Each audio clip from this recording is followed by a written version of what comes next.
அனைவருக்குமே வணக்கம். சற்று முன் கிடைத்திருக்கக்கூடிய ஒரு மிக மிக முக்கியமான செய்தி ஒன்று வெளியாகியுள்ளது. சற்று முன் செந்தில் பாலாஜி வழக்கில் திடீர் திருப்பம். அமலாக்கத்துறை அடுத்தடுத்து ஆக்ஷன். தம்பியை தட்டி தூக்கிய சம்பவம் மொத்தம் முடிந்தது. இது மாதிரி பார்த்தீங்கன்னா செய்திகள் வெளியாயிருக்கு.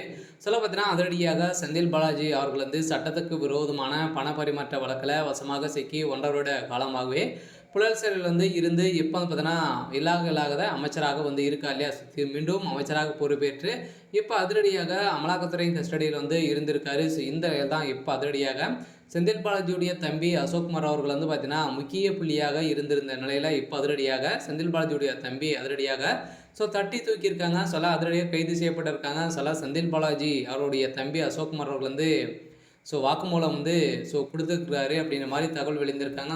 மொத்தமே திமுகவுடைய கதை மொத்தமாகவே முடிந்திருக்கு. இந்த நிலையில் தான் இப்போ முதல்வர் ஸ்டாலின் கைது செய்யப்பட வருது உறுதி அப்படின்ற மாதிரி நிரூபணமாக இருக்குது. இதை பற்றி இந்த வீடியோவில் நம்ம முழுமையாக பார்க்கலாம். அதுக்கு முன்னாடி நம்ம சேனலுக்கு இப்போ தான் நீங்கள் முதல் முறையாக வந்திருக்கீங்க அப்படின்னா மறக்காமல் நம்மளுடைய சேனலை சப்ஸ்கிரைப் பண்ணி சப்போர்ட் பண்ணுங்கள்.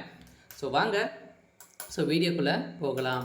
அதை பார்த்தீங்கன்னா சட்டவிரோத பண பரிமாற்ற தடை வழக்கின் சட்டத்தின் கீழ் முன்னாள் அமைச்சர் செந்தில் பாலாஜி, சகோதரர் அசோக்குமார் உள்ளிட்ட 13 பேருக்கு கூடுதல் குற்றப்பத்திரிகை நகல் வழங்கப்பட்டது. இதையடுத்து வழக்கின் விசாரணை ஜூன் 23ஆம் தேதிக்கு தள்ளி வைத்திருந்த நீதிபதிகள் முன்னாள் அமைச்சர் செந்தில் பாலாஜிக்கு எதிராக அமலாக்கத்துறை தாக்கல் செய்த சட்டவிரோத பணப்பரிமாற்ற தடை வழக்கு சென்னை முதன்மை அமர்வு நீதிமன்றத்தில் விசாரணையில் உள்ளது. இந்த வழக்கு முன்னாள் அமைச்சர் செந்தில் பாலாஜிக்கு எதிரான கடந்த ஆண்டு அமலாக்கத்துறை குற்றப்பத்திரிகை தாக்கல் செய்திருந்த நிலையில் கடந்த ஜனவரி மாதமே கூடுதல் குற்றப்பத்திரிகை தாக்கல் செய்யப்பட்டது. அதில் முன்னாள் அமைச்சர் செந்தில் பாலாஜி மற்றும் அவரின் சகோதரர் அசோக்குமார் அவர்கள் பார்த்தீங்கன்னா செந்தில் பாலாஜி முன்னாள் உதவியாளர் பி சண்முகம் உள்ளிட்ட 13 பேர் மீது குற்றப்பத்திரிகை தாக்கல் செய்திருந்த நிலையில் இந்த தாக்கத்தின் அடிப்படையில் இக்குற்றப்பத்திரிகையுடன் சுமார் 50,000 பக்கங்கள் கொண்ட ஆவணங்கள் காகித வடிவில் குற்றம் சாட்டப்பட்டவருக்கு வழங்கப்பட்டது. இந்த நிலையில் இந்த வழக்கு சென்னை மாவட்ட முதன்மை அமர்வு நீதிமன்றம் நீதிபதி எஸ் கார்த்திகேயன் முன்பு விசாரணைக்கு வந்தது. தற்போது வழக்கில் குற்றச்சாட்டப்பட்ட முன்னாள் அமைச்சர் செந்தில் பாலாஜி அசோக்குமாருடைய ஜாமீன் ரத்து செய்து இப்போ அதிரடியாக விரைவில் கைது செய்யப்பட போகிறாரு அப்படின்ற மாதிரி தகவல் வெளியாக இருக்குது.